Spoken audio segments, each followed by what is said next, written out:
Pada zaman Rasulullah Shallallahu Alaihi Wasallam, hiduplah seorang pemuda yang bernama Zahid, yang berumur 35 tahun, namun belum juga menikah. Dia tinggal di Sufah, teras masjid Madinah. Ketika sedang mengasah pedangnya, tiba-tiba Rasulullah datang dan mengucapkan salam. Zahid kaget dan menjawabnya agak gugup. "Wahai saudaraku Zahid, selama ini engkau sendiri saja." Rasulullah menyapa. "Allah bersamaku ya Rasulullah," kata Zahid sambil tertunduk tak kuasa melihat karismatik wajah beliau. "Maksudku, kenapa engkau selama ini membujang saja? Apakah engkau tidak ingin menikah?" tanya Rasulullah. Zahid menjawab, "Ya Rasulullah, aku ini seorang yang tidak mempunyai pekerjaan dan wajahku tak tampan. Siapa yang mau dengan diriku ya Rasulullah?" "Asal engkau mau, itu urusan yang mudah," kata Rasulullah sambil tersenyum. Kemudian Rasulullah memerintahkan sahabatnya untuk membuat surat yang isinya adalah melamar wanita yang bernama Zulfah binti Sa'id, anak seorang bangsawan Madinah yang terkenal kaya raya dan terkenal sangat cantik jelita. Setelah surat itu selesai ditulis, maka Rasulullah memberikan surat tersebut kepada Zahid dan memerintahkan agar segera mendatangi rumah Sa'id dan menyerahkan surat lamaran tersebut kepadanya. Disebabkan di rumah Sa'id sedang ada tamu, maka Zahid setelah memberikan salam, kemudian memberikan surat tersebut dan diterima di depan rumah Sa'id. "Wahai saudaraku Sa'id, aku membawa surat dari Rasulullah yang mulia. Diberikan untukmu saudaraku." Sa'id menjawab, "Wah, ini adalah suatu kehormatan buatku." Lalu surat itu dibuka dan dibacanya. Ketika membaca surat tersebut, Sa'id agak terperanjat karena tradisi Arab perkawinan yang selama ini biasanya seseorang bangsawan harus kawin dengan keturunan bangsawan dan yang kaya harus kawin dengan orang kaya. Akhirnya Sa'id bertanya kepada Zahid, "Wahai saudaraku, betulkah surat ini dari Rasulullah?" Zahid menjawab, "Apakah engkau pernah melihat aku berbohong?" Dalam suasana yang seperti itu, Zulfah datang dan berkata, "Wahai ayah, kenapa sedikit tegang terhadap tamu ini? Bukankah lebih baik dipersilakan masuk?" "Wahai anakku, ini adalah seorang pemuda yang sedang melamar engkau, supaya engkau menjadi istrinya," kata ayahnya. Di saat Zulfah melihat Zahid, sambil menangis ia berkata, "Wahai ayah, banyak pemuda yang tampan dan kaya raya. Semuanya menginginkan aku tak mau dengan dia ayah."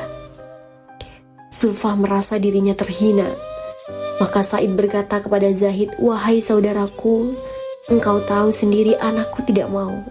Bukan aku menghalanginya, dan sampaikan kepada Rasulullah bahwa lamaranmu ditolak." Mendengar nama Rasul disebut ayahnya, Zulfah berhenti menangis dan bertanya kepada ayahnya, "Wahai ayah, mengapa membawa nama Rasulullah?" Akhirnya Sa'id berkata, "Lamaran kepada dirimu ini adalah perintah Rasulullah." Zulfah kaget kemudian beristighfar beberapa kali. "Astaghfirullahaladzim, Astagfirullahaladzim, Astagfirullahaladzim." Ia menyesal atas kelancangan perbuatannya itu.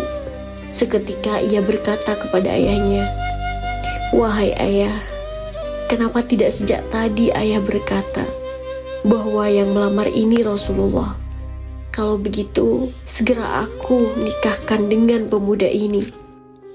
Zahid pada hari itu merasa jiwanya melayang-layang ke angkasa, dan baru kali ini merasakan bahagia yang tiada taranya, dan segera melangkah pulang. Sampai di masjid ia bersujud syukur. Rasulullah yang mulia tersenyum melihat gerak-gerik Zahid yang berbeda dari biasanya. "Bagaimana Zahid? Alhamdulillah lamarannya diterima ya Rasulullah, jawab Zahid. Apakah sudah ada persiapan? Zahid menundukkan kepala sambil berkata, ya Rasulullah, aku tidak memiliki apa-apa. Akhirnya Rasulullah menyuruhnya pergi ke beberapa sahabat untuk membantunya mendapatkan uang untuk menikah. Setelah mendapatkan uang yang cukup banyak, Zahid pergi ke pasar untuk membeli perlengkapan perkawinan.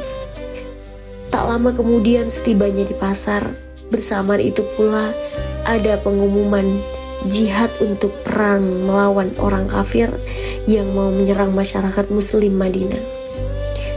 Zahid mulai bingung untuk menentukan sikap, menikah atau berjuang demi agama Allah. Akhirnya dia mencoba kembali lagi ke masjid. Ketika Zahid sampai di masjid, dia melihat kaum muslimin sudah siap-siap dengan perlengkapan senjata. Zahid bertanya, ada apa ini? Sahabat menjawab, wahai Zahid, hari ini orang kafir akan menghancurkan kita. Apakah engkau tidak mengetahui? Zahid istighfar beberapa kali sambil berkata, wah, jika begitu uang untuk menikah ini akan aku belikan baju besi dan kuda yang terbaik. Aku lebih memilih jihad bersama Rasulullah dan menunda pernikahan ini. Para sahabat menasihatinya, wahai Zahid, nanti malam kamu berbulan madu, tetapi engkau malah hendak berperang. Zahid menjawab dengan tegas, hatiku sudah mantap untuk bersama Al-Mustafa Rasulullah pergi berjihad. Akhirnya Zahid maju ke medan pertempuran. Dengan hebatnya beliau bertempur, banyak dari kaum kafirin tewas di tangannya, dan pada akhirnya beliau mendapatkan syahid. Gugur demi membela agama Allah dan Rasulullah. Peperangan telah usai. Kemenangan direbut oleh Rasul dan pasukannya. Senjata yang penuh dengan keberkahan ketika Rasulullah memeriksa satu persatu yang telah gugur di jalan Allah sebagai syuhada Allah Azza wa Jalla. Nampak dari kejauhan sosok pemuda yang bersimbah darah dengan luka bekas sasatan pedang. Rasulullah menghampiri jasad pemuda itu sambil meletakkan kepalanya di pangkuan manusia agung ini. Habibullah memeluknya sambil menangis terseduh-seduh.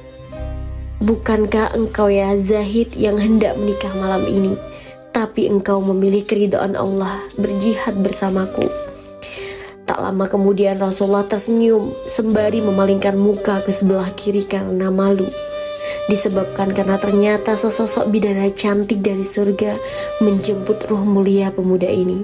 Dan tak sengaja gaunnya tersingkap hingga betisnya yang indah terlihat. Ini yang membuat Rasulullah malu. Rasulullah berkata, hari ini Zahid berbulan madu dengan bidadari yang lebih cantik daripada Zulfa. Pada saat itulah para sahabat meneteskan air mata. Dan Zulfa pun berkata, ya Allah, alangkah bahagianya calon suamiku itu jika aku tidak dapat mendampinginya di dunia, maka izinkan aku mendampinginya di akhirat.